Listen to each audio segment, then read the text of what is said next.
এই ৪৫ মিনিট ধরে ওকে সুন্দরী মাইয়ার হলে ফাঁসাবে রুমের ভিতরে।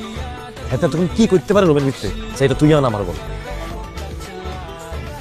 ভাইয়া আমরা ব্যাক ইয়ার্ডার ভিতরে কি চলতেছে না বোঝার কিছু নাই। এই উল্টাপাল্টা কথা বলবেন। একজন অপরিচিত মানুষকে নিয়ে উনি খারাপ কিছু করবে? অবশ্যই গল্প করতেছে। ভাইয়া ৪৫ মিনিট ধরে আর হেঁড়া গল্প করতেছে। একটু পরে মাইয়া যখন চিৎকার করে বলবো বাঁচাও বাঁচাও, এই কাল হাঁটা তোনারে বাঁচাও আর জোর করতেছে, তখন ঠিকই বুঝবেন। এরপর তো পুলিশ চলে আসবে। এই তো ডিরেক্ট বলবো স্যার আই মেহমান মানুষ স্যার, আই কিছু জানি না, এটা বলি সুদা নোয়াখালী চলে যাবে। এনে হাল আমি বলি কি, দরজা ভাঙ্গিয়া ঘরের ভিতরে ঢুকিয়ে দিস। ভাঙার কি দরকার? নক করো। আমি নক করতে পারবো না, দাদু আমার নক করতে মানা করছে, তুই নক কর। আমি কেন নক করবো? উনি কি আমার গার্লফ্রেন্ড নিয়ে ঢুকছেন? আর ওই মেয়েকেও আমি চিনি না। কাবিলা তুমি করো। কি এর টোকা?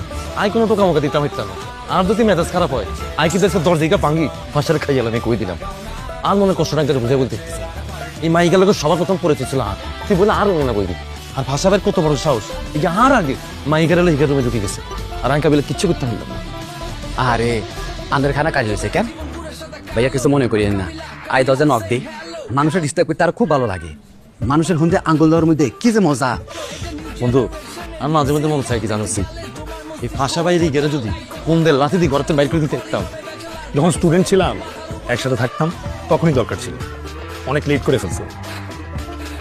আচ্ছা ওরা রুমের মধ্যে কি করতেছে এটা প্রেশার আমরা কেন দিচ্ছি?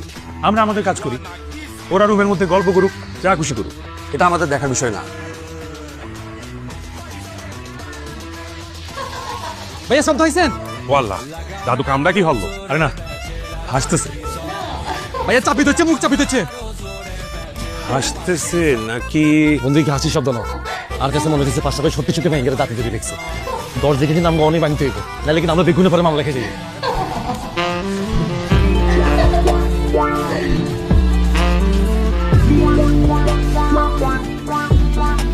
হাই। আমরা দেখুন কিচ্ছেন ঠিক আছে নিয়ম। হ্যাঁ ঠিক আছে। বাবুরা আমরা তো ঠিক নাই, আমরা তো মুখে হাসতেছেন কিন্তু আমার অন্তরে তো আতঙ্ক। আর আমরা চুলমুল বেগুন এরকম সাধারণত কোকড়ে গেছে কিনলে আমরা লাগছে কি বেদিশা লাগতেছে। ডাক্তার দেখতাম নি। I am all good. Pasha ভাইয়ের সাথে সেই আড্ডা দিলাম, কফি খেলাম, তার আন্ডারওয়ার্ল্ডের গল্প শুনলাম। আচ্ছা আন্ডারওয়ার্ল্ডের গল্প শুনছেন কেন?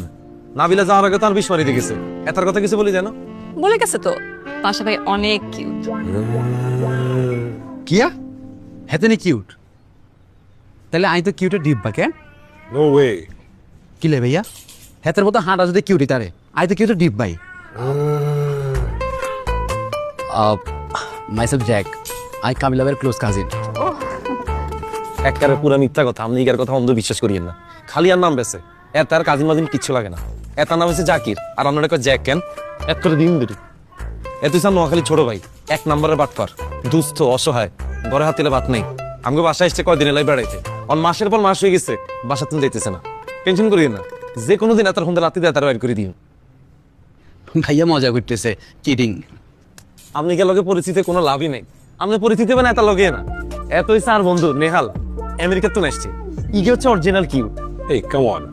আরে বেটা ডং করি চাই গুন বুঝি, দেখেন না পাটে ঠেলা আমার লগে কথা বলতেছে না, যাতে আমরা এখানে অ্যাটেনশন দেন। বোঝা যাচ্ছে। আই এম সরি, আমি আসলে আপনাকে চিনি না বলে হ্যালো বলি নাই। হ্যালো, আমি Nihal. I am Sparsh. Nice to meet you. Likewise. এই পুরো একটা করে এনচি করতে দে তুই। হাবু ভাই জাইফকে পাওয়া গেছে? হাই, নিচে খেলা করতে আসছিল, বললাম বাবু বাসায় আসো, সে আমাদের বাসায় না আইসা উপরে আপনাদের বাসায় চলে গেছে। থ্যাংক ইউ হাবু ভাই, আপনাদের সবার সাথে দেখা হয়ে ভালো লাগলো। Take care guys, bye. Pasha ভাই আসি। আমি তো আপনার নাম্বার নিয়েছি, কত হবে? আপনি যদি আমাকে ছাড়া লেডিস প্রোডাক্টের প্ল্যান করছেন, আপনার কিন্তু খবর আছে। আমিও তোমাকে ছেড়ে কোনো প্ল্যানই করবো না। ইয়েস। টাটা। তাতে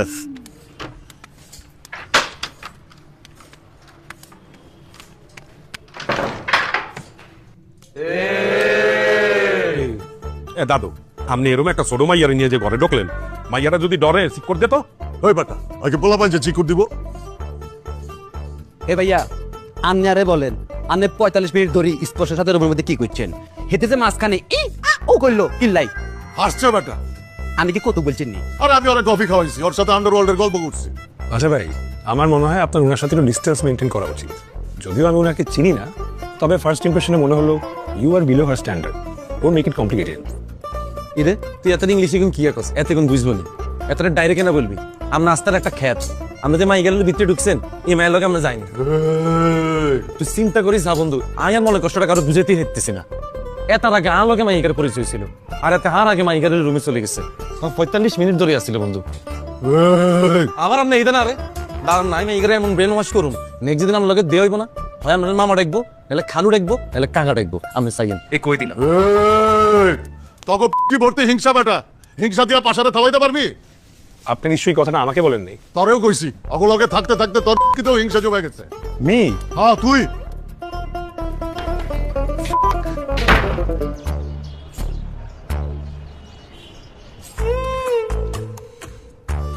লই লইছি।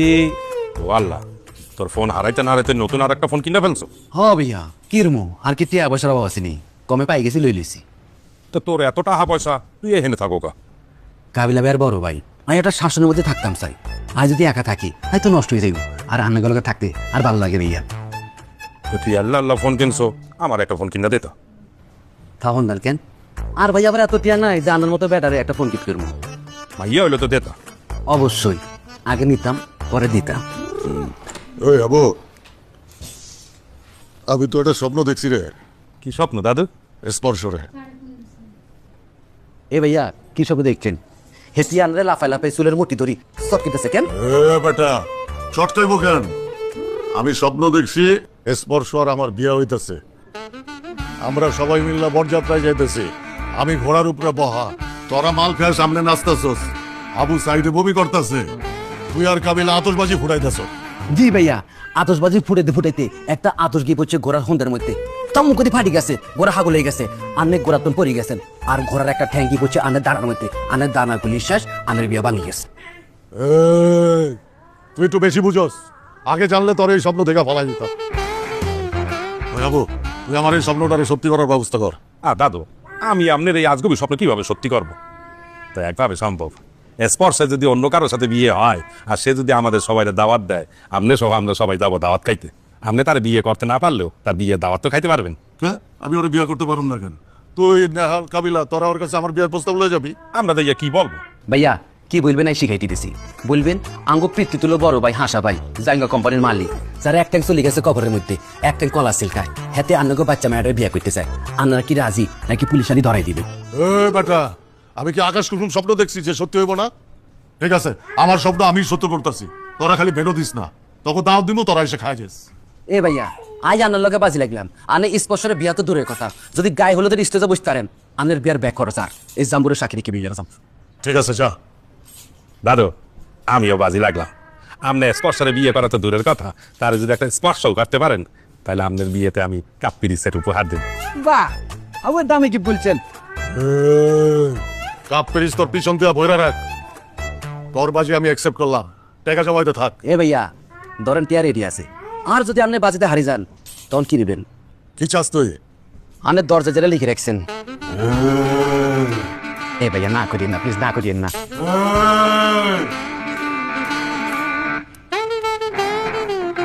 আমার পাড়া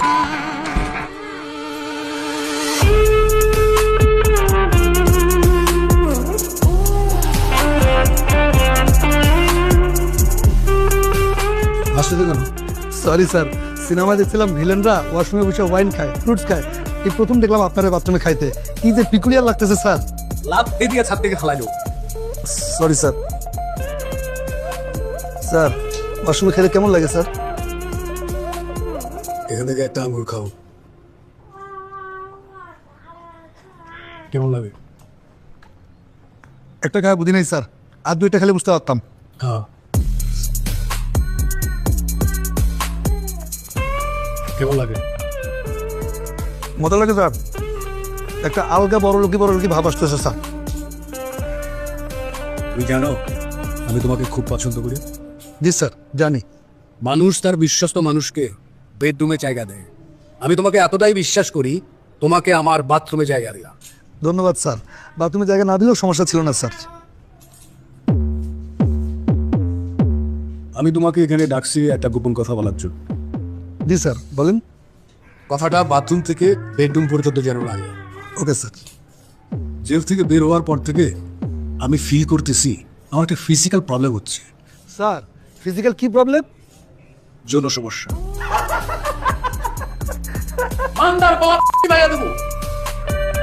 সরি স্যার। স্যার এটা তো এখন কোনো সমস্যা না স্যার, এই সমস্যা এখন ঘরে ঘরে স্যার, আপনি ডাক্তার দেখালেই সুস্থ হয়ে যাবেন। ডাক্তার যদি আমার চিনে ফেলে?